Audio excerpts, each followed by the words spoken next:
Hello. Have you ever seen a really cool rock formation, a giant canyon, or a sandy beach? Have you ever wondered how Earth's surface gets these amazing shapes? It's not magic. Two super powerful natural processes are at work, like Earth's sculptures slowly changing the land around us. These processes are called weathering and erosion. Today, we're going to learn about what they are and how they shape our world. First, let's talk about weathering. Weathering is the first step in changing the land. It's the process that breaks down rocks, soil, and minerals into smaller pieces right where they are. The rocks don't move to a new place yet, they just get broken apart or changed. Think of it as Earth's hammer and chisel. There are a few ways that this can happen. First up, ice power. Imagine water seeping into a tiny crack in a rock. When it gets cold and the water freezes, the water turns into ice. And guess what? Ice takes up more space than water. So the ice pushes the crack a little wider.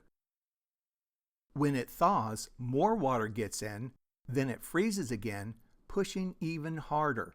Over time, this can split big rocks apart. This is how potholes and roads often start. Plant power. Tiny plant seeds can fall into cracks in the rock. As the plant starts to grow, its roots push down and out, making the cracks bigger and bigger, eventually breaking the rock. Wind and water rubbing. Wind can pick up tiny bits of sand and blast them against rocks, slowly wearing them away like sandpaper. Rivers can tumble rocks against each other, making them smooth and round. Chemical changes. Sometimes the minerals in rocks react with things in the air or the water and changes the rock. For example, rainwater can be slightly acidic and can slowly dissolve certain types of rock, like limestone, sometimes forming caves. So weathering is all about breaking rocks down into smaller bits called sediments. Once weathering has broken the rocks into these sediments, the next step is erosion. Erosion is the process that moves these weathered pieces from one place to another. Think of erosion as Earth's transportation system, like trucks, trains, and boats for rocks and soil. What are the main movers or agents of erosion? Water. This is the big one. Flowing water in rivers can pick up sand, mud, and even small rocks and carry them downstream. Over millions of years, the Colorado River carved out the Grand Canyon this way. Ocean waves. Waves crashing on the shore constantly move sand and can wear away cliffs. Rain. Heavy rain can wash loose soil downhill. Wind power. Wind can pick up loose sand and dust and carry it for long distances. This is how sand dunes are formed in the desert. Ice power. Glaciers are like giant, slow-moving rivers of ice. As they move, they scrape up rocks and soil from the land beneath them and carry them along. They can carve out huge valleys. Lastly, gravity power. Sometimes just the force of gravity is enough to move rocks or soil. Think of a landslide or rocks tumbling down a steep hill. That's gravity causing erosion.